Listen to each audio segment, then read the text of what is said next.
Profe, muy buenas noches. Me alegra saludarlo nuevamente. ¿Cómo le ha ido? Muy bien, Pastor, ¿y tú cómo estás? Bien, afortunadamente. Qué 10 grados bueno. de temperatura aquí en Bogotá, Colombia, pero ahí vamos, muy frío. ¿Está haciendo frío? Mucho frío es en Bogotá.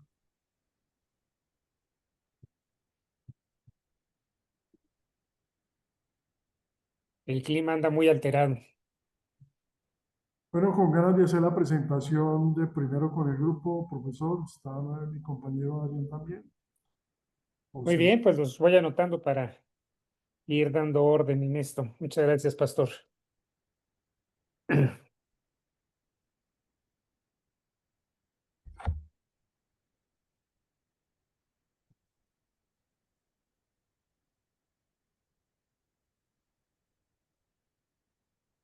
¿Qué tal, Adrián? José Miguel, Briseida, Yurley, José, Andrea, Buenas José. noches. Hola, profe, buenas noches, compañeros.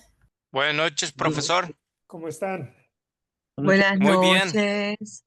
Me da gusto. Ya Buenas estamos noches. haciendo la lista. Pastor fue uno de los primeros en levantar la mano. No sé si alguien más se quiere anotar para la presentación.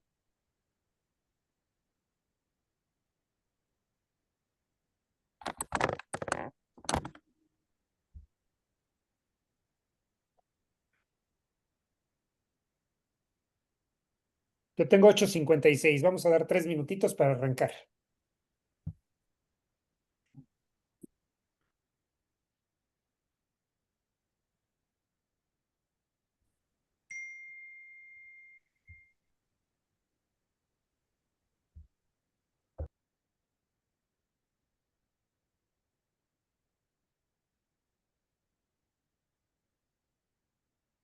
Pues ahí dice grupo 2, no sé, que fue el que no lo escogió María Reina.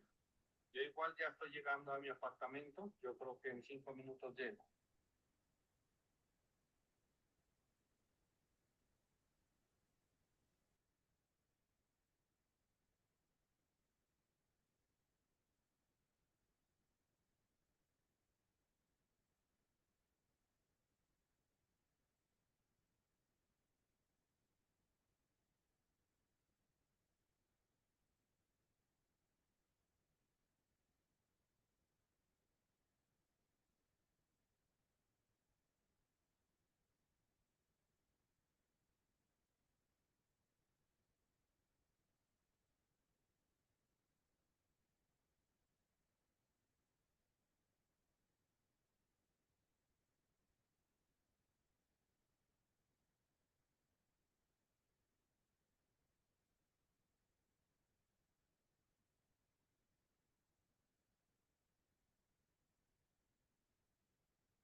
Buenas noches. Buenas noches. Buenas Adrián, noches. buenas noches. Hola, Tim. Buenas noches. Buenas noches, Juan Carlos.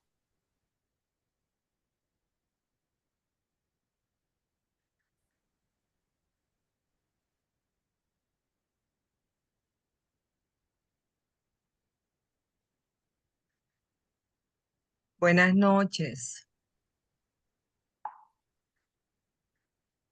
Buenas noches. Buenas noches. Buenas noches.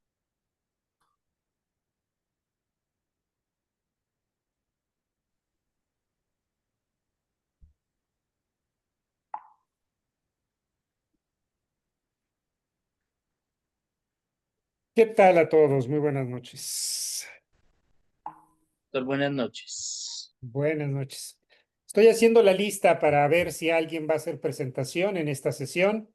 Recuerden, quien hace la presentación ya no tiene que anotarse, digo, ya no tiene que enviar su video y ya nada más terminando la sesión, recuperan la liga, me mandan un PDF con la liga y me dicen el minuto de su participación.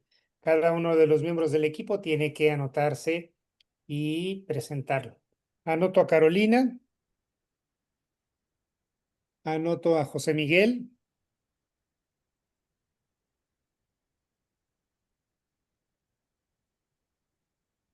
Bueno, pues yo tengo un minuto para las 9, si se quieren ir preparando.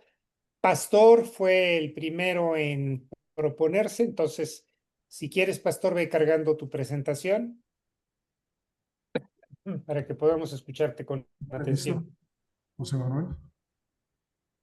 Sí, Buenas noches. listo. Buenas noches. Estimado profesor, buenas noches a todos también, compañeros, compañeras. Por ahí les vamos a presentar el primer slide. Es un equipo conformado por 4 doctorantes. Por ahí ya pueden ver la primera presentación. Es Sí. El primer correcto. slide. Adrián, Pastor, José Manuel y Gabriela. Listo. Perfecto. Un saludo muy especial para todas y todos en nombre del equipo que acaba de hacer la presentación, mi compañero José Manuel. Y digamos, el equipo está conformado por las siguientes personas. El compañero Adrián Contreras Rodríguez, José Manuel Cota Salinas, Gabriel Islas Lagunas y el suscrito. ¿Quién les habla? Pastor Humberto Borda García.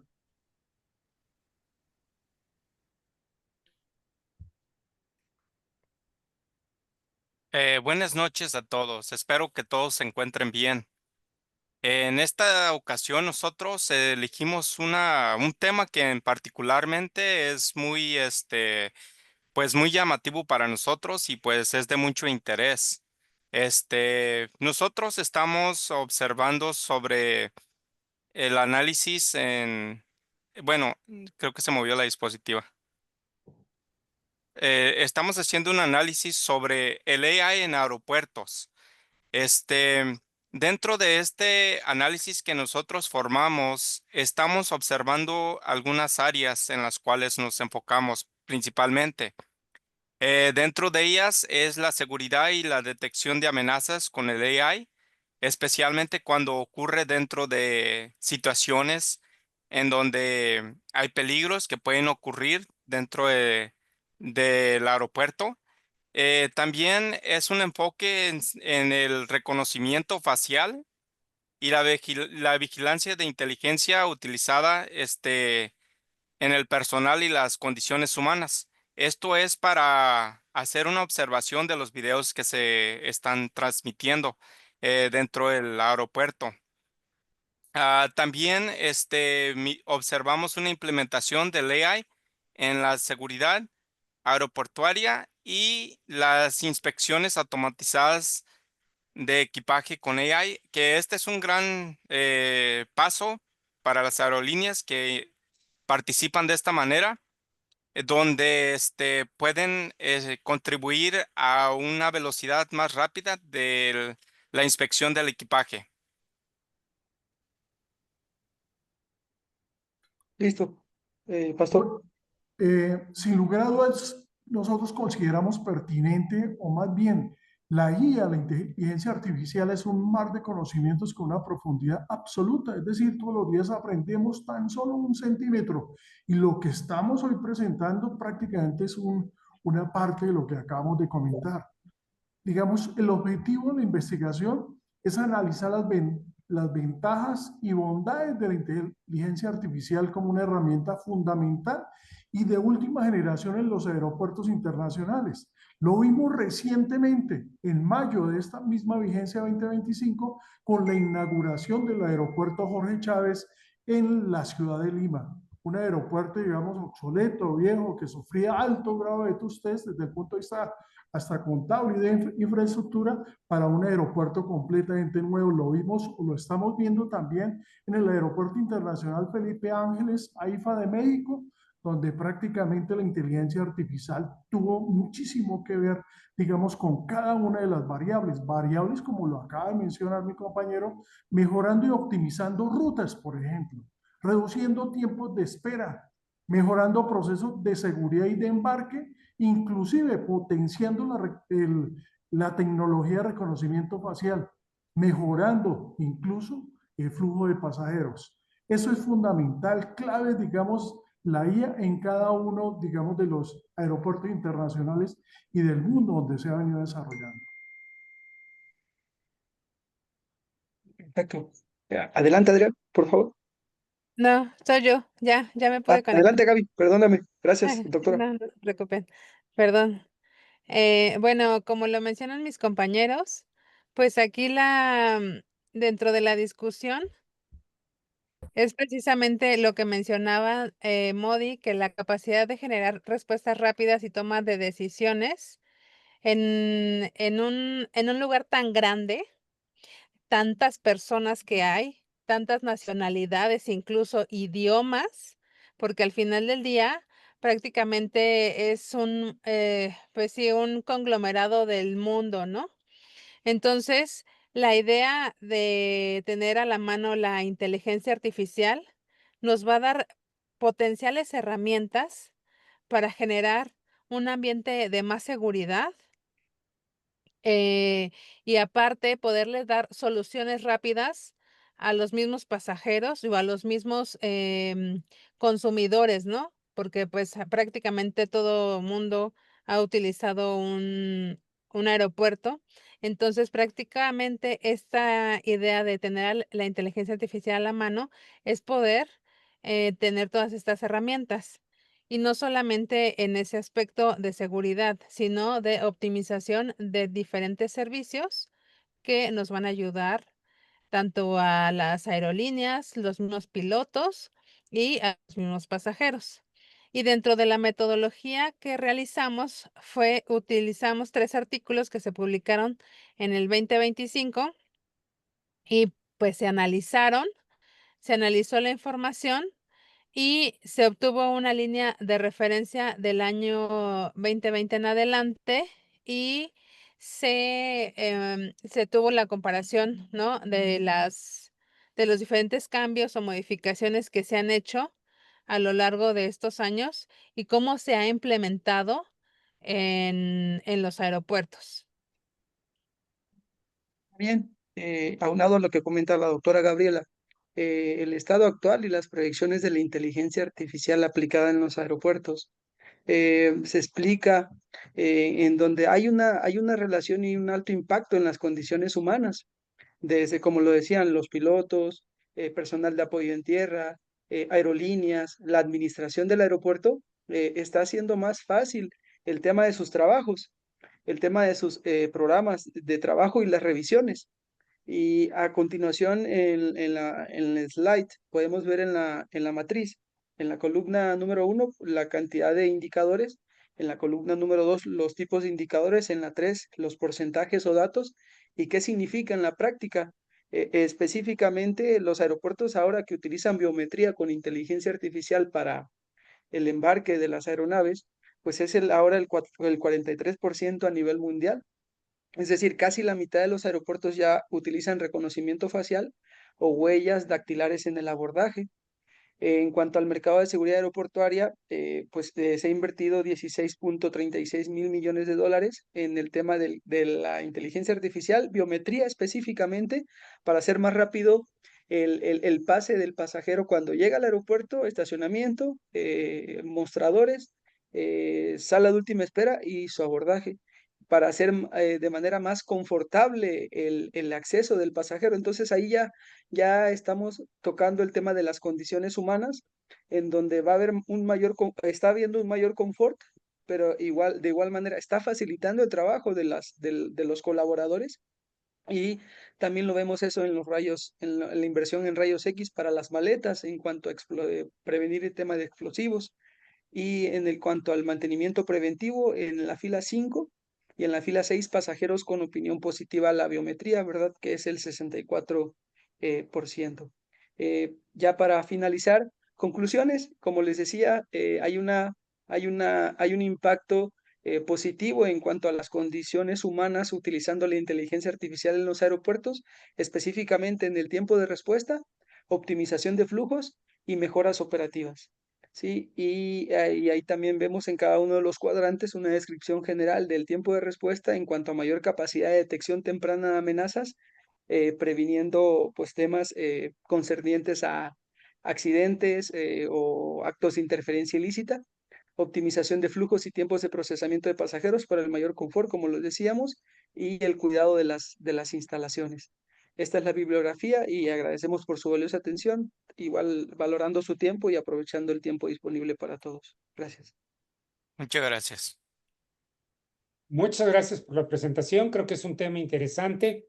Yo nada más les pido no se alejen mucho en el concepto de la inteligencia artificial y siempre rebótenlo con el hecho de la importancia en los ambientes humanos, ya sea a favor, en contra, o sea, se vale cualquier opinión, pero sí tenerlos muy presentes, ¿no? Para que se vea la utilidad de la implementación y del estudio. Muchas gracias a los participantes del equipo. Gracias, profesor. Gracias. Gracias. Carolina, como dicen en el béisbol, play ball.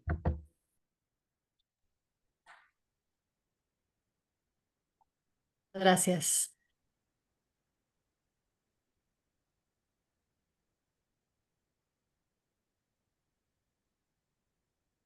Ya se ve, Caro. Perfecto. Listo, vamos a comenzar. Buenas noches, doctor y compañeros. Nosotros somos el equipo integrado por Carolina, Juan Carlos y Arisbe, una servidora. ¿Me ayudas a cambiarle, Caro, por favor? Gracias. El tema del que nosotros vamos a hablar está relacionado con la atención hacia el bienestar y la salud mental dentro de las organizaciones. La pregunta que nosotros planteamos justamente relacionada con la parte de la hipótesis es de qué manera los programas de bienestar y salud mental implementados en las organizaciones de educación media superior en México contribuyen a mejorar el clima laboral y la retención del talento. Siguiente, por favor. Gracias. Dentro de todas las fuentes que nosotros revisamos de todas estas investigaciones, obviamente estuvieron relacionadas con el bienestar laboral. Dentro de estas investigaciones pudimos encontrar que se habla mucho de las claves en la productividad, la motivación, la permanencia. Hablan efectivamente de programas de salud mental, los cuales mencionan que ayudan a reducir el estrés, a mejorar el clima laboral y a disminuir la rotación, del personal. Uno de las investigaciones que nosotros encontramos fue la de Paya del 2023, que está relacionada con los factores críticos relacionados con este tema. Aquí nos habla de la carga laboral, los horarios, la cultura, el desarrollo y las relaciones. Dentro de lo que nos está comentando Arisbe, el objetivo de este trabajo es ver cómo estos programas ayudan a prevenir, a diagnosticar y a tratar estos problemas de salud mental con el fin de mejorar el clima laboral y por ende la retención de talento. Para lograr este objetivo, nosotros tenemos un objetivo SMART que es en 12 semanas lograr la revisión de 4 artículos. Estos artículos se van a dividir en 3 categorías principales, que es la prevención y el tratamiento, el clima laboral y la retención de talento. Con esta información lograremos las conclusiones y las recomendaciones en un informe final. Para lograr esto, vamos a llevar la siguiente metodología. Va a ser un enfoque cualitativo descriptivo de una revisión documental de artículos, de reportes especializados, de revistas, y toda la información que se obtenga se llevará a una tabla comparativa, donde vamos a identificar las coincidencias y las diferencias de los distintos autores, y toda esta información se llevará en una codificación clave para la prevención y el tratamiento, para mejoras en el clima laboral y, por ende, la retención de este talento.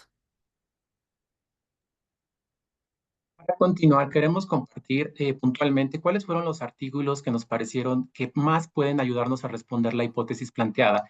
Quisiéramos comenzar con el de Chen, que es básicamente un estudio que se realiza a la fuerza laboral de jóvenes en China, donde se toma una población de 804 jóvenes para revisar y evaluar las condiciones laborales. Parte de los resultados que arroja este estudio es que estos empleados o jóvenes experimentan mayores niveles de bienestar cuando tienen probabilidad de permanecer en las organizaciones bajo un ambiente saludable. El segundo artículo de Bielma está relacionado con las intervenciones que tienen que ver para reducir el estigma de la salud mental. 65% de esta población afirmaron que en sus lugares de trabajo se ejerce una fuente de estrés bajo este ámbito organizacional. Parte de lo que se pudo comprobar es que este estigma genera también una discriminación y también un acceso deficiente a los servicios de salud. Siguiente, por favor.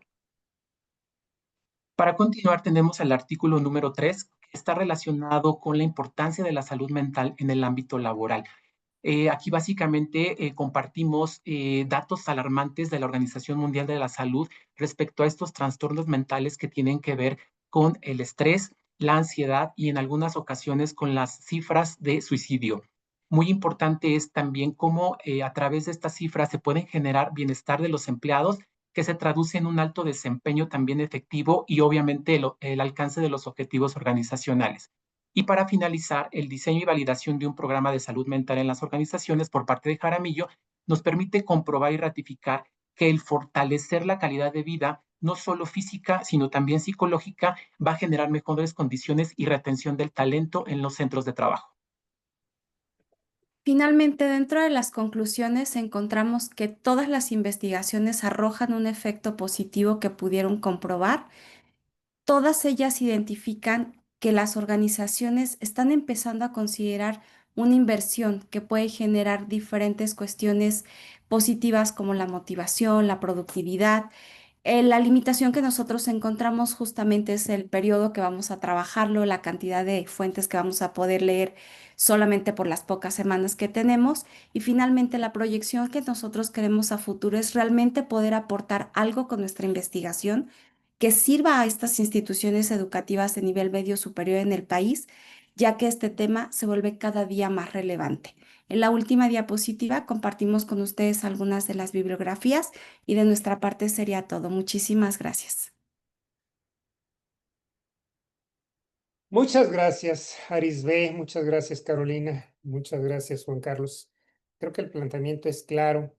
Creo que es muy interesante. Creo que es muy necesario voltear a ver estos procesos porque se habla mucho de la necesidad de la salud mental, de la salud emocional, pero no se ha abordado y sobre todo creo que ustedes están dando un paso anterior al llegar al proceso productivo, que es el ámbito educativo. Eso me parece muy interesante. Tal vez lo único que yo recomiendo que ustedes consideren es hacer una separación, hacer una diferencia entre salud mental, salud psicológica y salud emocional, que son tres cosas diferentes. Pueden estarse tocando. En el ámbito de la salud mental es un estado general que tiene que ver con un estrés que puede ser normal, de vida, de trabajo, pero se alcanza la productividad y contribuye a la comunidad. En el ámbito de la salud psicológica es ese estado de equilibrio que ya muchos teóricos manejan. A mí me gusta mucho Freud en ese sentido, en esta búsqueda de equilibrio, de homeostasis.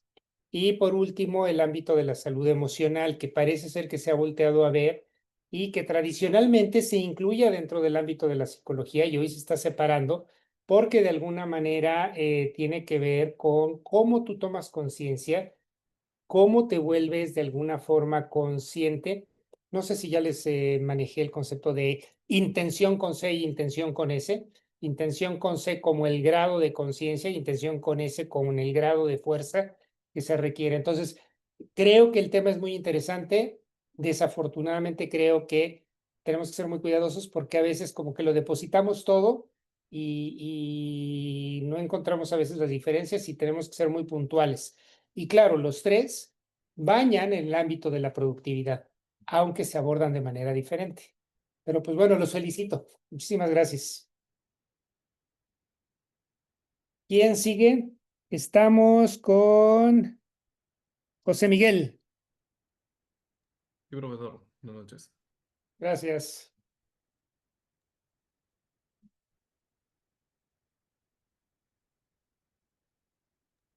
Julio, por favor, comienza.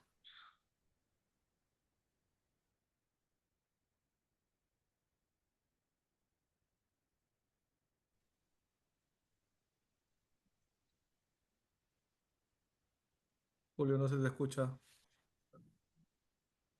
Sí. ¿Cómo ha estado, profesor? ¿Cómo están, compañeros? Muy buenas noches. Muy bien, Julio. Gracias. Bueno. Un segundo que me pasó por acá. Ya. ¿Sí pueden ver mi pantalla? Sí. Sí, sí se observa.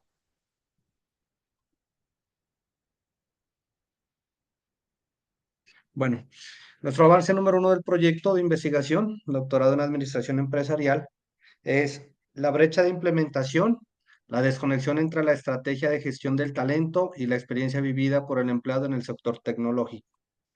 Nuestro grupo lo compone Ormaza Nelsi, Andrea Abril, Torres Carreño José Miguel y Erazo Matito y Julio Eduardo. Introducción. La estrategia de gestión del talento es el plan deliberado para atraer, desarrollar, retener y desvincular el capital humano para alcanzar objetivos organizacionales. La experiencia del empleado es el conjunto de percepciones y sentimientos que un trabajador tiene a lo largo de un ciclo de vida en la organización, moldeados por sus interacciones con cultura, liderazgo y prácticas. Estos conceptos se vinculan a través de procesos de implementación, estrategia, representación de intención, mientras la experiencia del empleado representa la realidad percibida, la coherencia entre ambos depende de factores de ejecución como la comunicación, la alineación de los líderes y la consistencia de las prácticas. También Julio, se nos quedó congelado la presentación. No sé si estés en el primer slide. estoy en la introducción, Ajá, pero ¿es el primer slide? No, el es el segundo. segundo, se quedó Se quedó congelado, en ¿verdad, el Andrea? primero. Ujú, sí, Sí. sí. ¿Ahí avanzó? No. No vemos el slide de la introducción. Anterior. Ah, ya, ahora sí ya avanzó. Ahorita sí ya estás en la introducción, gracias.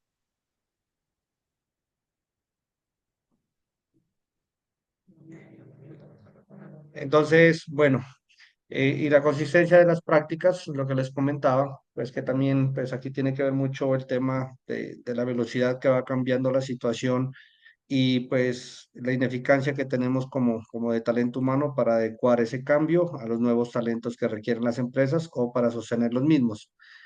Investigar esta brecha es crucial porque las empresas compiten cada vez más a través de su talento. Una estrategia brillante, pero mal implementada, es un desperdicio de recursos y una fuente de desmotivación. Comprender una desconexión entre el primer paso para crear organizaciones más efectivas y humanas. ¿Sí pasó el slide? Sí, muchas gracias.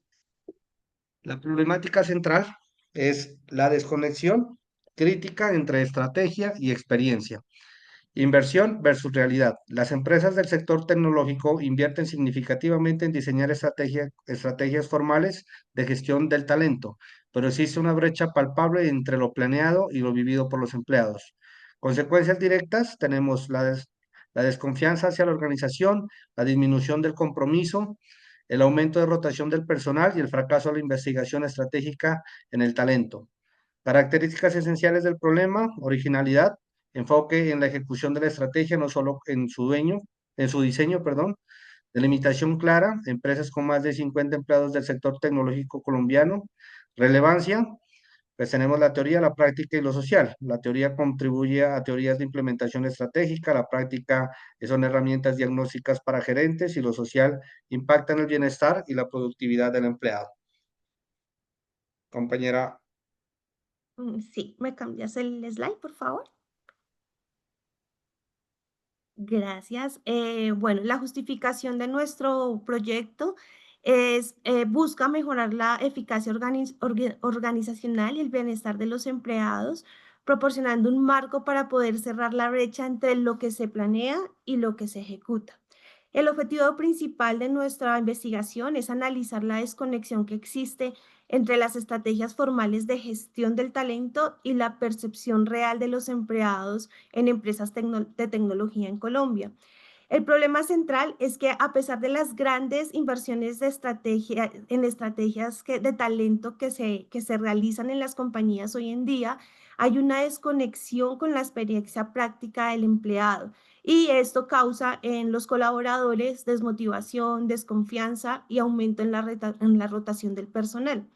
La pregunta clave de nuestra investigación es: ¿cuáles son los patrones de desconexión más comunes entre la estrategia de talento y la experiencia de los empleados en la industria tecnológica? Allí es pues donde nos vamos a enfocar en nuestra investigación. Siguiente, compañero, por favor. ¿Cómo vamos a desarrollar nuestro proyecto? Analizar la desconexión, como les decía, existente entre la estrategia y la experiencia de los empleados, con unos objetivos específicos que son identificar elementos claves de la estrategia como primero, segundo, evaluar la experiencia de los empleados y tercero, determinar los factores que contribuyen a esta brecha. La metodología, el proyecto propone un enfoque metodológico mixto con un diseño de investigación cualitativo y cuantitativo. Nuestro proyecto tiene 5 fases. Primero, la revisión de la literatura, el diseño metodológico, el trabajo de campo, el análisis e integración y redacción y conclusiones. ¿Qué instrumentos vamos a utilizar en nuestra investigación? Encuestas a empleados, entrevistas a líderes de recursos humanos y gerentes. Bueno, continuando con la exposición, en esta diapositiva vemos que nuestro análisis identificó 3 brechas críticas entre lo que las empresas planean y lo que realmente viven los empleados. Tenemos los puntos de gestión de carrera y desarrollo, reconocimiento y comunicación, y la flexibilidad y bienestar. En el primer punto vemos que las empresas prometen carreras planificadas y crecimiento interno, pero los empleados reportan falta de feedback y pocas oportunidades reales en sí de movilidad. En el segundo punto vemos el reconocimiento y comunicación, en lo cual se anuncia una cultura de reconocimiento constante, pero en la práctica el feedback es esporádico y se centra solo en resultados visibles y no en el esfuerzo. Vemos el punto de la flexibilidad y bienestar, donde se promueve el equilibrio vida-trabajo, pero la cultura real es de siempre estar conectados, con presión para trabajar, fuera de horario formal y ese tipo de cosas. La siguiente, por favor, Julio. Como conclusiones, en conclusión, nuestro estudio confirma que la brecha no está en el diseño de estrategias, sino en su ejecución. Esto implica que los directivos deben auditar no solo qué prácticas se implementan, sino cómo se viven en el día a día en la organización. Una limitación de nuestro estudio es su enfoque en el sector tecnológico, pero esto nos permitió un análisis más profundo y de esta manera contextual. Como líneas futuras proponemos medir, se puede decir cuantitativamente, el impacto de esta brecha en indicadores como rotación y profundizar de esta manera en el rol de los mandos medios como traductores de la estrategia. La siguiente, por favor, Julio. Bueno, tenemos la bibliografía. Como resumen, se podría decir, hemos visto que existe una desconexión crítica entre la estrategia del talento y la experiencia real del empleado en el sector tecnológico. Esta brecha se manifiesta en 3 áreas claves, como mencionamos, el desarrollo de la carrera, el reconocimiento y la flexibilidad. El valor de esta estrategia no está en su diseño, sino en cómo se implementa y se vive en el día a día. Básicamente eso es todo, profesor, por nuestra parte. Pues les agradezco mucho la presentación, creo que es clara, creo que es un tema interesante. Es curioso cómo ustedes están trabajando con áreas de tecnología y creo que uno de los cambios más importantes en la actualidad es el área de la tecnología, justamente por la evolución, por los cambios tan constantes que se están dando. En lo que alguien más se va preparando, denme oportunidad. Tengo aquí, porque estaba platicando en otra sesión, un slide que creo que puede servir en este caso. Es este, donde aparecen las condiciones de... ahí está. Las condiciones del por qué, tanto psicológica y sociológicamente, hay resistencia al cambio por parte de los seres humanos. La primera teoría es la teoría de Kurt Lewin, donde él hace la propuesta de que los seres humanos entran en un miedo al salir de la zona de confort. Yo sé hacer las cosas de una manera y me da miedo moverme de esa parte. La segunda es la de la disonancia cognitiva, es decir, el cerebro se vuelve muy flojo para poderse adaptar a nuevas condiciones, porque esto implica desaprender lo que yo aprendí para aprender una nueva manera de hacer las cosas. Y la última, que es la teoría de Oreg, habla de que se identifican 4 rasgos psicológicos que predisponen la resistencia al cambio. Una es la aversión a la pérdida. Yo ya sé cómo hacer algo y el tener que hacerlo de una manera diferente me implica perder eso que ya conozco. La segunda es la falta de control del percibido. Puede ser que lo nuevo no me permita tener control y esto me genera ansiedad. Tercero, sobrecarga cognitiva. Si yo ya sé hacer las cosas de una manera, ¿qué caso tiene que aprenda a hacerlos de una manera diferente? Y hoy no sé si ustedes estén de acuerdo, pero ese es uno de los requisitos fundamentales para poder tener empresas ágiles, personas ágiles, líderes ágiles. Y por último, el cierre cognitivo. Es decir, yo prefiero hacer cierre en lo establecido. Por eso a veces nos cuesta tanto trabajo. Yo voy a Walmart y me doy cuenta que ahora yo ya puedo pasar directamente y cobrarme yo solo. Y este choque de un primera instancia decía, pero ¿y cómo? ¿Cómo funciona? Etcétera, etcétera. Y ahora estamos tendiendo hacia otros lugares, otros mercados, donde parece ser que ya va a haber un lector y cada vez que tú depositas un producto en tu carrito, te va llevando una cuenta para que al último nada más pases tu tarjeta de crédito y ya lo que hayas metido en tu carrito sea automático. Estos rompimientos de paradigmas son muy interesantes. Entonces, creo que tiene que ver con lo que ustedes están platicando y creo que es muy necesario reflexionar en ello. Muchas gracias a todo el equipo. Julio, Gracias, profe. gracias. No, pues acabar de completar, es que sí, o sea, los cambios muchas veces cuando son programados, las personas intentan como el rechazo y esa es una situación natural de acuerdo a las teorías que nos acaba de explicar, que son muy interesantes para complementar nuestra investigación. Pero, por ejemplo, se surgió un cambio que fue que a todo el mundo nos cogió y nos obligó prácticamente a meternos en una situación que fue el 2020, la pandemia. O sea, muchos teníamos una línea de trabajo adicional, más práctica, más de campo, etcétera. En mi campo, pues que es la construcción, pero después nos tocó meternos en una situación de llevar los comités virtuales y todo, y eso nos empezó a generar problemas porque no todo el mundo manejábamos al 100 la tecnología, y entonces, pero eso fue ya el cambio que se empezó a dar de manera prácticamente que obligada. Ese era mi aporte para terminar nuestra presentación. Gracias, profe. No, Julio, y además creo que, fíjate qué curioso, mencionas algo que es muy importante. El cambio de paradigma laboral obliga a que la propia tecnología se tenga que modificar. Y hoy, por ejemplo, con esto de que hablas de las minutas y las reuniones y demás, ya hay programas donde abres en tu celular y está la gente platicando y se está tomando el acta en forma inmediata. Es decir, la necesidad se convierte en un proceso nuevo de vida y rompe los paradigmas anteriores para generar unas nuevas propuestas. Y en ese cambio de propuestas creo que es muy interesante. Ahí nada más yo diría algo. Y el ser humano es la parte que tenemos que cuidar mucho. Tal vez porque creo que yo sí estoy a favor del uso de la tecnología y yo creo que se abren nuevas oportunidades de trabajo, pero sí hay que estar preparados para esas nuevas oportunidades. Entonces tienes toda la razón, Julio. Muchas gracias por la presentación. Bien, no sé si alguien más quiere hacer presentación hoy. Rafael ¿No? ¿Sí? Alvear, profesor maestro, buenas noches. Rafael y enseguida Magda, que vi que por ahí levantó el dedito. A ver, los voy a apuntar para que no Sí, se me gracias. vayan. Magda como segundo. Yurley. Y vamos contigo. ¿Quién era? Rafael Alvear, maestro. Gracias, Rafael. Vas con Brenda. Sí, señor. Muy bien. Bueno, la compañera Brenda creo que se comunicó con usted previamente, ¿no?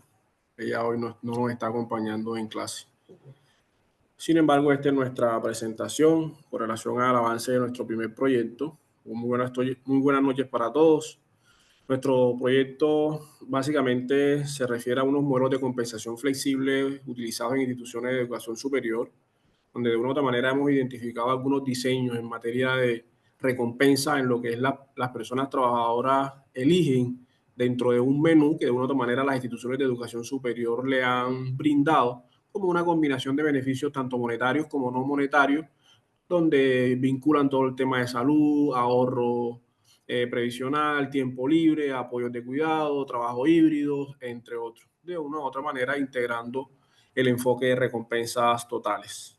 Por otra parte, también identificamos aquellas preferencias por beneficios núcleos, como es el retiro, salud, tiempo libre, que de una u otra manera nosotros como trabajadores escogemos con de una u otra manera una coexistencia entre lo que es la demanda de opciones de flexibilidad y la satisfacción dentro de un conjunto que se asocia con compromiso organizacional y todo lo que tiene que ver con la retención en un contexto de instituciones de educación superior, ¿vale? Entonces, básicamente, la estructura de nuestro proyecto se divide en 3 elementos, que es analizar el estado del arte reciente, tal cual como lo manifiesta la actividad establecida por el maestro, donde de una u otra manera adoptamos unos efectos de compensación flexible en instituciones de educación superior. Nos planteamos una pregunta que es ¿qué configuraciones de compensación flexible están utilizando las instituciones de educación superior y con qué efectos reportados sobre satisfacción, compromiso y retención del personal académico y administrativo? Luego de esa revisión de la literatura, definimos una estructura, lo que es los objetivos, metodología y resultados como fuentes de información. Definimos unos resultados que fueron los patrones identificados de esos artículos que revisamos, tal cual como lo dice la actividad. Generamos una discusión y al final unas conclusiones y la fuente de información que ahorita más adelante vamos a estar observando. En cuanto a la revisión de la literatura, nuestro primer artículo, digamos que identificado de una u otra manera directamente relacionado con nuestro tema de investigación, tiene que ver con el bienestar financiero y preparación para la jubilación en educación superior. Ahí debajito pueden encontrar el link donde encuentran este artículo y que esta... Rafa, se quedó nada más congelada el primer slide, no hemos podido avanzar. Ahora sí pueden ver o siguen viendo la primera. Déjenme... ¿Todavía te tengo? Ahí estás. Ahora sí. Ahí estás. Análisis del estado del arte. Muy bien, gracias. Muy gracias a ustedes, maestro. Entonces, les decía que dentro de esa revisión de la literatura, nuestro primer artículo, digamos que en revisar o hacer toda esta revisión, identificamos este artículo que habla sobre el bienestar financiero y todo lo que es la preparación para la jubilación en la educación superior, donde su objetivo fue identificar qué valoran más los empleados de educación superior en el trabajo y cómo se priorizan esos beneficios. Utilizaron una metodología en cuanto a lo que fue la encuesta en línea de febrero a marzo de 2024, aplicada al personal docente, administrativo y directivo de la institución de educación superior. Uno de los resultados encontrados fue que el plan de retiro, seguro de salud y tiempo libre ocupan las primeras posiciones. También reportan una franja de riesgo de rotación y se recomienda comunicar, digamos que una mezcla de recompensas tangibles e intangibles dentro de una propuesta de valor clara. Otro artículo revisado fue un estudio de beneficios universitarios del 2024. Ahí encontramos también el link donde pueden de otra manera también visitarlo, donde este artículo, su objetivo era establecer un benchmark de beneficios en instituciones de educación superior y recomendar algunas estrategias en cuanto al diseño de estos beneficios. Su metodología fue un análisis comparado de cientos de instituciones de educación superior con un seguimiento bienal y los resultados fue que crece la oferta de beneficios por etapas de vida y se recomiendan algunos menús tipo cafetería para de alguna otra manera elevar la relevancia percibida y la equidad intergeneracional. Otro artículo dentro de nuestra revisión de la literatura fue Estrategias de recompensa total en el 2024 y la dirección para 2025, planificación, propósito y práctica, con un objetivo de estimar el impacto de recompensas totales sobre el engagement del personal académico en instituciones de educación superior, con una metodología de estudio empírico con medición de recompensas y engagement en una institución de educación superior, y los resultados fue la asociación positiva entre lo que es la satisfacción con recompensas totales y el engagement, apoyando el papel de la flexibilidad como un componente relevante del paquete. Básicamente pudimos identificar que dentro de los resultados de estos artículos predomina de cierta forma los beneficios y núcleo de demanda de flexibilidad complementaria, la satisfacción con políticas de trabajo remoto y horarios flexibles, predice de una u otra manera la retención del talento en estas instituciones, la expansión de beneficios por etapas de vida y uso de menús tipo cafetería, y por último la vinculación entre recompensas totales y el engagement académico. Esos fueron los resultados que más de una manera marcaron la diferencia dentro de esa revisión de la literatura, y por ello hemos de una u otra manera generado esta discusión donde los hallazgos sugieren que la compensación flexible en instituciones de educación superior no sustituye los beneficios duros, sino que por el contrario, agregan unas opciones que maximicen el ajuste personal puesto ciclo de vida. Eso de cierta forma genera una utilidad marginal de la flexibilidad que es alta para la retención, mientras que los componentes núcleos siguen siendo prioritarios, ¿no? Por otra parte, la adopción de menú cafetería y beneficios por etapa de vida proveen un marco operativo para abordar diferencias generacionales, sin de una manera aumentar desproporcionadamente costos y mejoras para la percepción de la equidad interna. Esto, de cierta forma, es una coherencia de la evidencia de la asociación entre recompensas totales y lo que es el engagement. Sin embargo, gran parte de la evidencia de estos artículos procede de encuestas y de benchmark en Estados Unidos, de una u otra manera, nos hablan de que esos principios para el diseño de estas estructuras son transferibles y que de cierta forma requieren de una adaptación basada en una normatividad legal en materia tributaria y de teletrabajo. Lo mismo pasa en otros países como Colombia y México, que de cierta forma tienen una regulación para todo lo que tiene que ver con el trabajo remoto y teletrabajo. Una de nuestras conclusiones tiene que ver con la respuesta a la pregunta que nos hemos planteado, y básicamente las instituciones de educación superior están configurando modelos de compensación flexible que combinan el núcleo de beneficios, salud, retiro y tiempo libre. En cuanto a la importancia, la flexibilidad emerge como componente diferenciador para atraer y retener el talento en las instituciones de educación superior. De cierta forma, esto nos permite centrar, en este caso, nuestra propuesta de valor para el empleado o para el cliente interno en estas instituciones. Algunas limitantes: una revisión concentrada entre lo que fue el 2023 y 2025, obedeciendo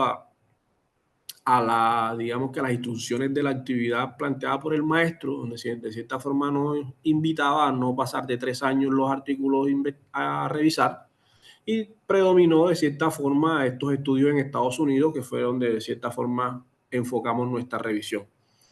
Línea futura: diseños causales sobre retención y desempeño, experimentos de elección para estimar utilidades marginales por cortes, evaluaciones, costo-efectividad y de equidad, que de cierta forma nos hemos planteado para proyectar valga la redundancia, nuestra investigación. Y con esto queremos terminar agradeciéndoles a todos por su atención y participación. Muchísimas gracias. Muchas gracias por la presentación, Rafael. Creo que es muy interesante y bueno, tal vez la recomendación sería eso: buscar bibliografía o referencias que en algún momento estén muy vinculados con el mundo latino, con la realidad, y creo que sí pueden encontrar. Entonces, como un primer acercamiento, creo que es interesante. Sería nada más eso, seguir buscando sobre elementos de Latinoamérica. Muchas gracias. Gracias a usted, maestro. Gracias. Y veo que ya está Magdalena, Leo y María Teresa listos. ¿Empezamos? Adelante. Ok, buenas noches a todos. Nuestro equipo Libertad, integrado por María Teresa Pérez Aguilar, Leonardo López Cruz y su servidora Magdalena Castillo Aguilar. Nuestro proyecto es el onboarding para equipos de alto desempeño en el mercado laboral. Ya hicimos el video y ahí ponemos también nuestra liga en la presentación. El onboarding, la práctica de integrar personal nuevo, pues de inducción y orientación, existe desde hace muchas décadas. El término moderno de onboarding y su enfoque sistemático no solo es papeleo, sino socialización, rol y cultura. Se ha popularizado y profesionalizado en las últimas décadas. Esto es que Recursos Humanos ha buscado varios procesos para poder hacer la integración, hace procesos estratégicos para la integración de nuevo personal, pero que esté adaptado a la cultura organizacional de las empresas. Tenemos literaturas en los últimos 15, 20 años que nos han dado marcos de socialización en las organizaciones, marcos que han cambiado y transformado a lo que hoy llamamos el onboarding, que es un proceso que puede durar meses y tiene como objetivo desempeño y retención de ese personal. Obviamente, para facilitar la adaptación y las competencias de estos nuevos profesionales en la organización. La pandemia aceleró también la digitalización del onboarding, cambiando los formatos. La adopción en México también se ha multiplicado y en América Latina se reportan algunas experiencias exitosas, pero también hay muchos retos precisamente por lo humano, la cultura y el mismo proceso de la organización. Es entonces preparar, ser parte de la empresa. El planteamiento de nuestro problema es que en México el boarding suele reducirse a lo técnico administrativo, como si fuera una capacitación. Y esto pues se ha descuidado lo que es la cultura, la empatía, el trabajo en equipo, etcétera. Estudios como Rodrigo Estrada Uranga señalan que es de zozobra, desconfianza, resistencia al cambio, pues necesidad de reconocimiento, entre otras. Y esto ha dado como consecuencia el burnout, débil cultura organizacional, baja integración, entre otras. Por eso se requiere un onboarding simbólico y humano. ¿Quién sigue? Gracias. Nosotros, justificamos el trabajo a través de la psicología y a través de la filosofía. Para la psicología leímos un libro que se llama Psicología del Mexicano, de Rodríguez Estrada y otra autora, y al filósofo Emilio Uranga. Ambos llegaron a concluir que el mexicano ya trae la zozobra. Zozobra significa que ya viene debilitado, desconfiado, o sea, ya piensa, ya se siente atacado nada más por el hecho de existir. También tiene una desconfianza institucional, es decir, hacia las empresas y hacia las instituciones que él pudiera atender, y también tiene una resistencia al cambio y tiene una gran necesidad de reconocimiento. Para los mexicanos en el trabajo es importante generar ese sentido de pertenencia dentro de las organizaciones. Y justo lo que nos dice Magda, el onboarding está diseñado para integrarlos o para inducirlos, pero en la parte técnica y administrativa, de tal suerte que si lo aborda alguien, por ejemplo, del Home Depot, vas a conseguir unos tornillos y abordas un empleado y el empleado no sabe dónde están los tornillos, ya tú como cliente lo calificarías mal. Pero ahí es la parte técnica de dónde están las cosas y conoce un tornillo, pero ¿cómo se siente? Ya lo aceptaron sus compañeros, hay camaradería, porque eso es muy importante para él como mexicano. Los autores que consultamos más o menos escribieron, el filósofo Emilio terminó el escrito en 1952. En ese año en México el presidente era Miguel Alemán. Y México vivía un acelerado cambio de modernidad y un alto crecimiento económico por la venta de petróleo. Entonces, nosotros hicimos ese análisis para ver si actualmente aplica esa conducta de los mexicanos, y hoy vemos un México muy moderno, un crecimiento económico estancado o muy bajo, pero la gente no cambia. O sea, creemos que sí tienen una cultura como la que están describiendo los dos autores. Bueno, y por eso proponemos ese programa de onboarding.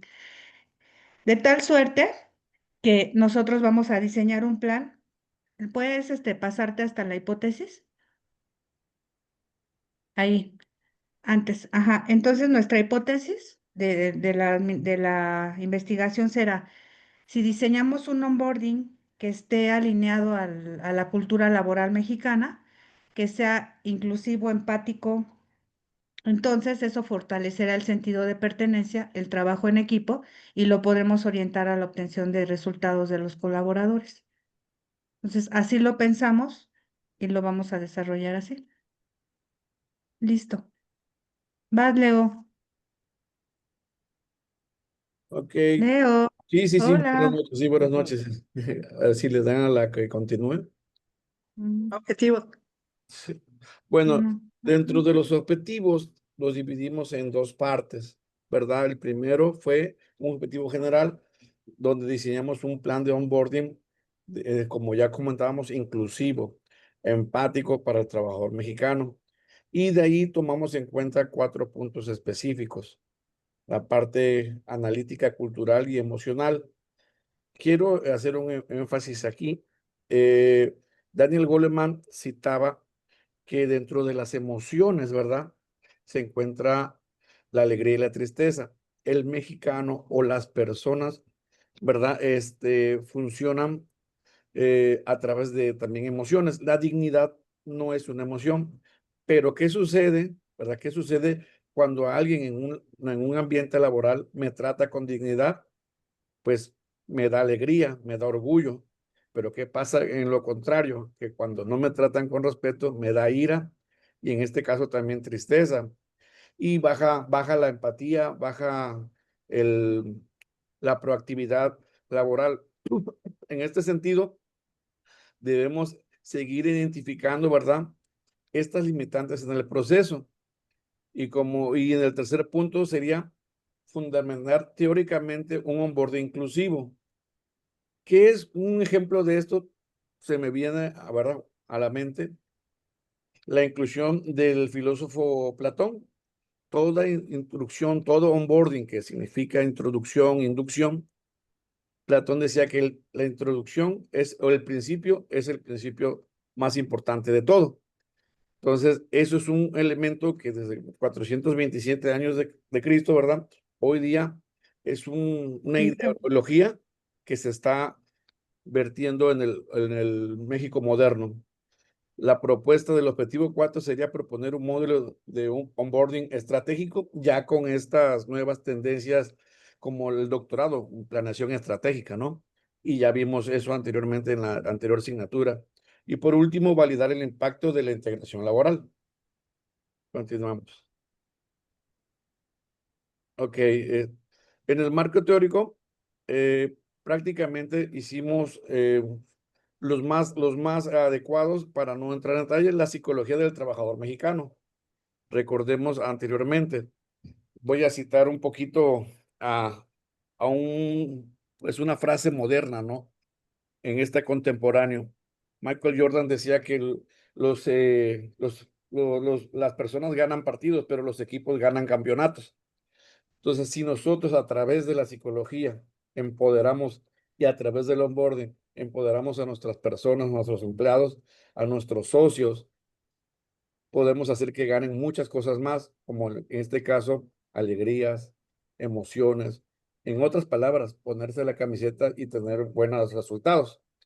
Podemos tener también una cultura organizacional y clima laboral perfecto, ¿no? Podemos gestionar el talento y su proceso de inducción, así como el trabajo en equipo nos dará buenos resultados o orientado a resultados, ¿no?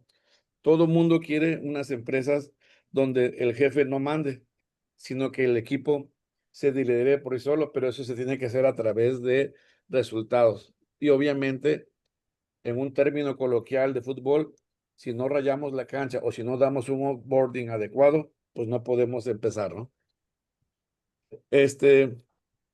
Continúo. Conclusiones. En el proceso de onboarding, pues no solamente es dar inducción como un proceso administrativo, ¿no? Cada de nosotros en nuestras empresas, en los lugares que hemos ido, pues lo toman como fírmame esta hojita, ya te enteraste de la misión, la visión y ya, y ahí queda. Realmente tendremos que ir a profundidad para saber las emociones del personal, trabajar con sus emociones, respetar la dignidad, respetar la cultura. Ya no es un México antiguo, es un México moderno que no solamente se va en el resultado económico, se va en el resultado del sentido de pertenencia.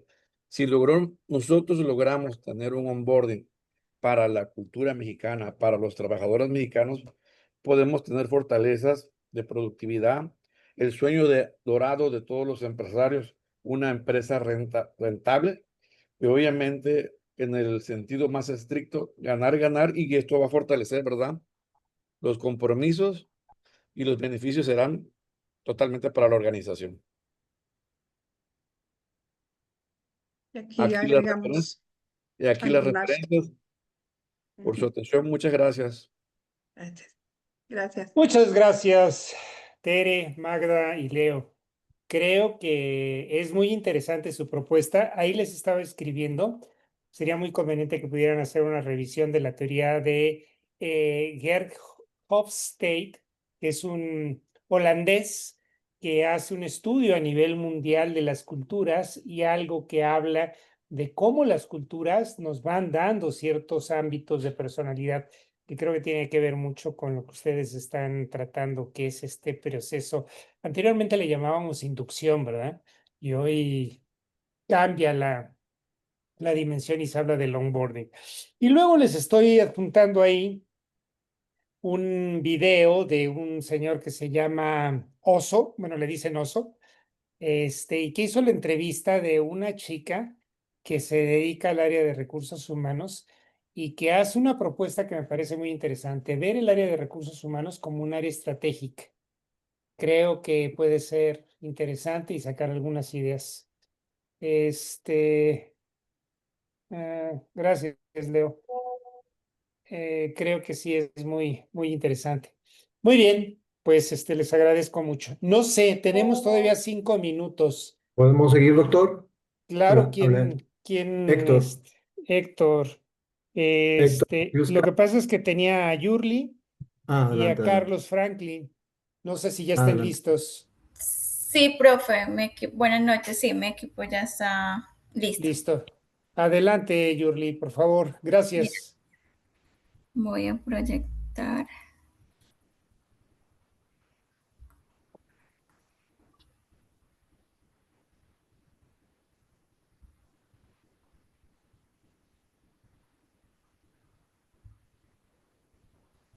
¿Me pueden confirmar si se está viendo la pantalla?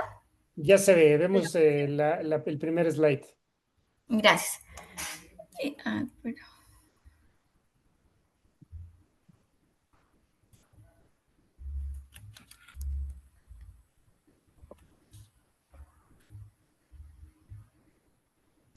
Bueno, buenas noches. Nosotros vamos a hablar sobre reunión de un equipo administrativo sólido. Nuestro equipo está conformado por Eliseo García, Elkin Menco y quien les habla, Yurley Galvis, de la asignatura de Seminario de Investigación y Talento Empresarial. Entonces, creo que no está. Listo.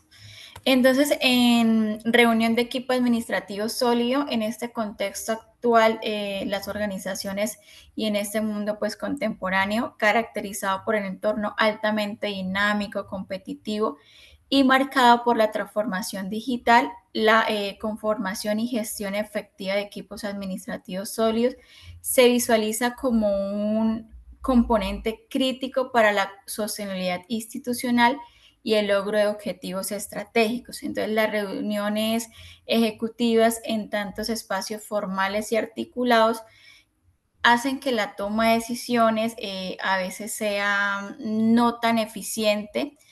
Y aquí es donde partimos pues a decir que las reuniones en equipo es la clave para la sostenibilidad institucional y el logro de los objetivos estratégicos.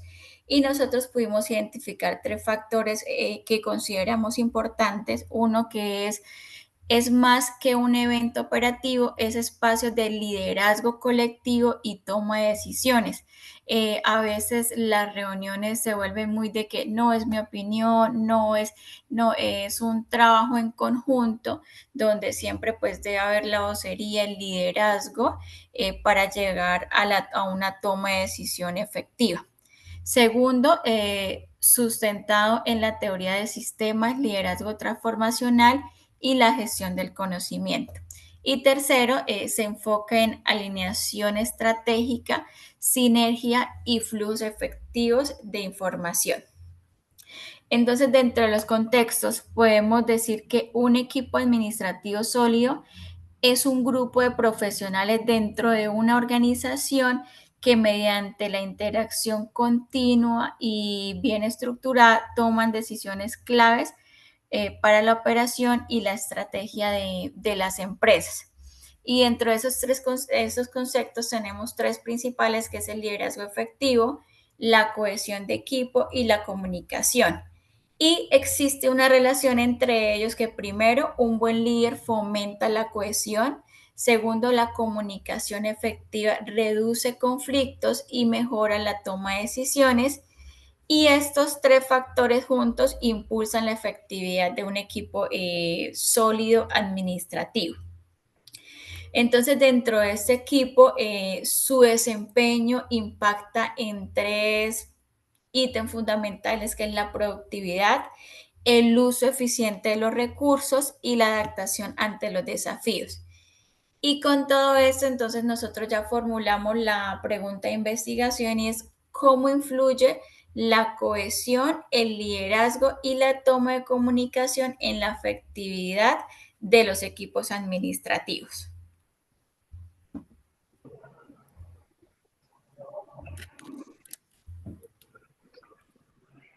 Hola, muy buenas noches. Adelante, Elkin. Gracias, sí, es que no estaba seguro si me estaban escuchando. Bueno, seguimos la revisión de... Aquí algo, que no estoy viendo la presentación. ¿Qué me pasó? Ya, qué pena. La revisión de la literatura de nuestros 3 artículos que hacen parte de este trabajo nos llevan a hablar de lo que es el liderazgo transformacional como tema de estudio, aplicando una metodología que es la encuesta, población de 150 trabajadores, y lo que nos arroja unos hallazgos en esta línea, que es la mejora, que mejora la cohesión y la eficiencia en la toma de decisiones. La segunda línea es la comunicación en equipos. A través de la entrevista que se le hacen a los líderes, encontramos que la comunicación abierta reduce conflictos y alinea las estrategias. Y la tercera línea, que es la cohesión y rendimiento, aplicando un estudio longitudinal anual a 50 equipos, nos muestra que la cohesión impulsa el rendimiento, incluso con alta rotación. Ahora en la siguiente vamos a ver lo que son los resultados. Puedes seguir, por favor. Los resultados principales. Entonces, lo que tiene que ver con el liderazgo transformacional, que sin duda alguna el liderazgo transformacional es el catalizador que permite que las organizaciones y la forma en cómo se arropa a los trabajadores, digamos, para lograr altas eficiencias en los procesos que se lideran en las organizaciones.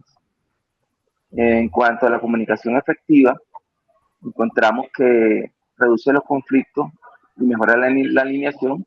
Claramente, esto lo que consigue es que todos los trabajadores, los colaboradores y la organización estén alineados, estén en la misma página para el logro de los diferentes objetivos y propósitos organizacionales. Y continuamos con la cohesión del equipo. Sin duda la cohesión del equipo lo que nos permite es tener altos rendimientos. Esta cohesión de equipo lo que genera es un apalancamiento de los diferentes integrantes de los equipos de trabajo en cuanto a que la identidad o el sentido de pertenencia a través de la cohesión permite lograr resultados excepcionales. En cuanto a los equipos administrativos sólidos, en términos generales, no basta solamente con el enfoque del profesionalismo y sus competencias intelectuales, sino que tiene que ir de la mano con el ser humano en su esencia, y esto que está arropado con sus habilidades de liderazgo para poder direccionar los equipos a los logros exitosos de los resultados de las organizaciones.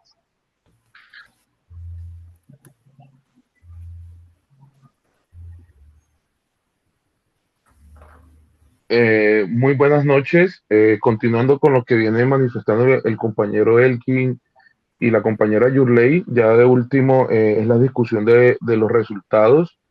Aquí hay 3 factores fundamentales, como lo hemos venido manifestando en la presentación: el liderazgo transformacional, la comunicación efectiva y el papel de la cohesión del equipo. Entonces, en este caso se interpretaron los resultados y se comparan con estudios similares.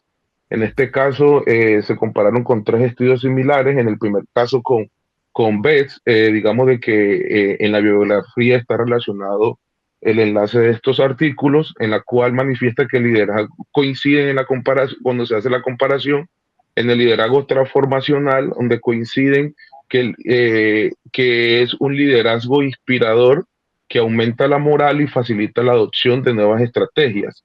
Seguidamente está Lean, el estudio de Lean, donde habla de la importancia de la comunicación efectiva, en la cual determina que la comunicación abierta reduce malentendidos y mejora la toma de decisiones. Y por último, está el estudio de Brown y de Smith, en la cual nos habla sobre el papel de cohesión del equipo respaldado por algunos estudios previos en este caso, en la cual determinan que los equipos con alta cohesión logran mejores resultados. En resumen, se encuentran unos hallazgos en la cual coinciden, también reafirman la importancia y apoya un vínculo directo para lograr una cohesión e influencia en los resultados. Siguiente, por favor.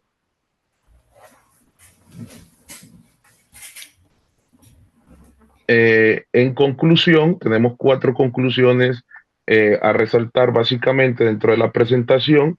La primera se da respuesta a la pregunta de investigación planteada, teniendo en cuenta que la investigación demuestra que la cohesión en equipo, el liderazgo efectivo y la comunicación son factores claves de efectividad en los equipos administrativos. Digamos de que eso ha sido la innovación y la tendencia en estos procesos empresariales organizacionales del mundo contemporáneo en la parte empresarial. Segundo, los resultados destacan la importancia de formar equipos administrativos sólidos, no solo en términos de habilidades individuales, sino también en capacidad para trabajar juntos de manera colaborativa bajo un liderazgo adecuado. Incluso lo podemos también evidenciar en estos trabajos que nosotros hacemos en este momento del doctorado. Poder trabajar en equipo, teniendo en cuenta que nos encontramos ubicados en diferentes lugares del país, incluso en diferentes países de Latinoamérica, y poder trabajar en equipo, porque hoy por hoy, digamos de que al empresario o a los latinos como tal, siempre históricamente nos ha costado un poco poder trabajar en equipo, y digamos de que ese es como el llamado de las nuevas tendencias organizacionales. Y tercero, la investigación se limita a artículos publicados en los últimos 4 años, en la cual se centran en organizaciones multinacionales. Y por último, finalmente, para futuros estudios se podía explorar el impacto de la diversidad cultural en la cohesión de los equipos administrativos, a investigar cómo los cambios en el entorno organizacional afectan la dinámica del equipo a lo largo del tiempo. Entonces, estas serían las conclusiones, y por último, relacionamos las referencias bibliográficas en las cuales nos basamos para hacer este entregable. Muchas gracias. Bien, muchas gracias por la presentación al equipo. Ya estamos sobre los tiempos, ya son las 18. Yo quisiera pedirles a los que por alguna circunstancia de descanso y demás se quieran retirar, lo entiendo. Me quedo yo a escuchar la presentación de Carlos y de Franklin, y con ellos cerramos. Y cualquier cosa, pues les agradezco mucho nuevamente. Los escuchamos a Carlos y a Franklin.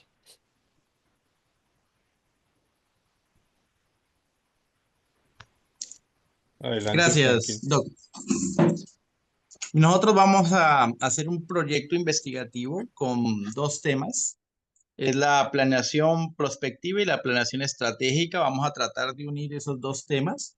Entonces, el posible título, pues que nosotros hemos colocado, que es una propuesta de un modelo de planeación prospectiva y estratégica.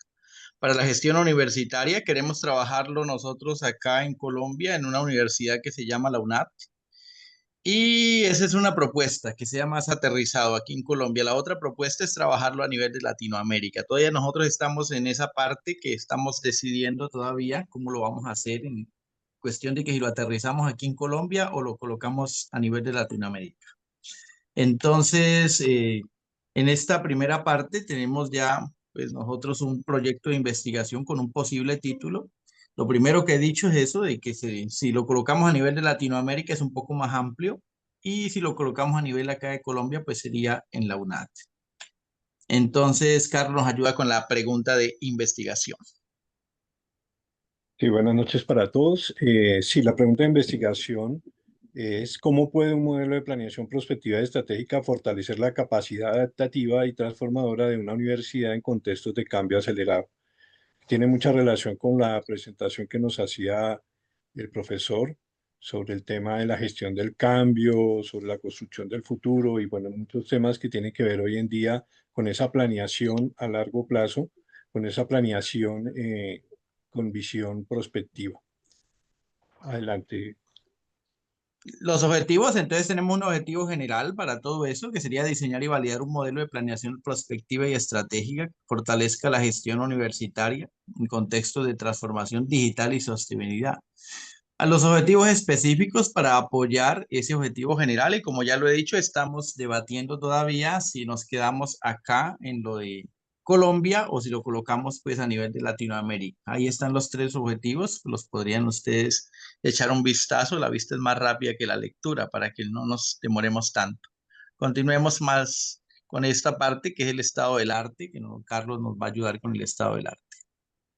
Sí, inicialmente pues nosotros hemos hecho como un barrido de qué literatura existe sobre los diferentes aristas en el tema de planeación prospectiva estratégica para instituciones universitarias.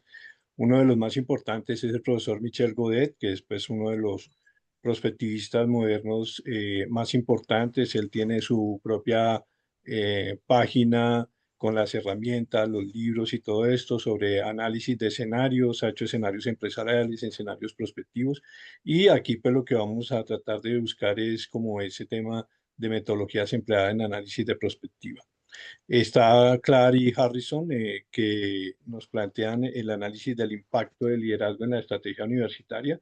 Es un estudio de casos múltiples que va a ser muy importante para analizarlo y evidencia el rol clave del liderazgo transformacional, el liderazgo de complejidad, el liderazgo de innovación y el liderazgo prospectivo, cómo influencia esto también a las organizaciones. Está otro documento de Ramírez, Montoya y García, Diseñar modelos de innovación educativa sostenibles, es una investigación de acción participativa y aquí pues básicamente los resultados consolidan modelos integradores de innovación y planeación estratégica. Está también González y Herrera, que examina la planeación estratégica en universidades latinoamericanas, teniendo en cuenta lo que dice Franklin. No hemos todavía tomado la decisión si lo vamos a hacer a nivel de Latinoamérica o de la UNAD. La UNAD es una universidad colombiana, la más grande de Colombia, con 300.000 habitantes, más de 300.000 estudiantes, más de 5.000 docentes, 75 centros, con sede en Estados Unidos, con sede en España, con sede en Chile, actualmente con una oficina en la UNESCO. Entonces, pues podría ser un caso muy interesante para desarrollar el ejercicio de prospectiva. Y está la UNESCO 2023, hablando de la UNESCO, donde hay un estudio de proyectar escenarios de educación superior al año 2050 de perspectiva global en el que se plantean escenarios de transformación digital, inclusión y sostenibilidad. Quiero detener un poquito porque es muy importante tener en cuenta que hay muchos autores mexicanos que han venido trabajando el tema de la educación con visión prospectiva, como el maestro Tomás Roberto Miklos, que ha venido trabajando el tema de la educación a distancia y virtual, el profesor H. Dirison también, que ha venido trabajando el tema de la educación, el futuro de la educación, Concepción Olivarrieta y Guillermina Baena, que también han hecho estudios y ejercicios de Latinoamérica 2050 con capítulos específicos de educación. Adelante. En esta parte, ¿qué es la planeación prospectiva estratégica? Queremos dar una definición, pues, para que simplemente nos vayamos enfocando en el tema. Hay que aclarar que la planeación estratégica se enfoca en el presente y el futuro inmediato, ¿no? Es el corto, el mediano y el mediano plazo, estableciendo, pues, objetivos y recursos para alcanzarlos, mientras que la planeación prospectiva se centra en el largo plazo, en el futuro lejano, explorando múltiples futuros posibles para identificar y construir, pues, el futuro deseado. La prospectiva ayuda a la planeación estratégica, pues, al prever escenarios futuros, permitiendo así, pues, definir estrategias más flexibles y adaptables, pues, con la institución. Esto en cuanto a qué es en sí la planeación prospectiva, pues, estratégica, que hace una combinación, pues, de las dos estrategias. La más conocida es la planeación estratégica. Nosotros queremos agregarle que sea prospectiva, ¿no? La siguiente. Gracias. Listo. En cuanto a los resultados, y bueno, y antes de pasar a los resultados, también es muy importante que va a ser un trabajo muy importante con los profesores tomar, por ejemplo, la decisión de qué corrientes y qué enfoques vamos a tomar con relación al tema de la perspectiva y de la perspectiva estratégica, ¿no? Hay muchos estudios que desarrollan la perspectiva, que es simplemente plantear escenarios, pero aquí nosotros queremos desarrollar un ejercicio de perspectiva estratégica, ¿cierto? ¿Cuál es ese escenario al que le vamos a apostar y cómo vamos a llegar, cómo vamos a lograr ese escenario? Y hay diferentes escuelas, como la escuela francesa de la corriente voluntarista, que nos habla de múltiples escenarios, pero también hay otras escuelas como la escuela de Manchester, en la que nos habla que el futuro es uno solo y que a ese deberíamos apostarle. Entonces, creo que ahí vamos a tener que hacer un barrido de literatura, de análisis, y ahí también va a influenciar mucho los métodos, modelos y herramientas que vamos a utilizar para el desarrollo del ejercicio. En cuanto a los resultados, la mayoría de las universidades tienen una planeación estratégica tradicional, pero aquí lo que nosotros queremos es desarrollar una planeación estratégica a 10, 15, 20 años, ¿cierto? Dependiendo las políticas de la institución que seleccionemos o dependiendo también las políticas latinoamericanas y que puedan los diferentes rectores de la universidad tener esa hoja de ruta durante 15, 20 años para tener mejores resultados. Aquí básicamente en los resultados lo que buscamos es explorar el futuro. La perspectiva estratégica no predice el futuro, sino que investiga y comprende los diferentes futuros posibles. El filósofo francés Maurice Blundell plantea que el futuro no se predice, sino se construye. Es decir, es una responsabilidad de cada uno de los miembros de la organización comenzar a construir ese futuro, ¿cierto? Para que la institución también pues construya el futuro de manera participativa, que era algo que nos decía el profesor en una clase pasada, ¿no? Es muy importante el ser humano, es muy importante la participación participativa y cómo nosotros construimos de manera conjunta el futuro de una organización. Otro resultado es anticiparnos a los cambios. Como hablaban ahorita en una serie de exposiciones, importante anticiparnos a las tecnologías, al Big Data, al blockchain, al Internet de las cosas, a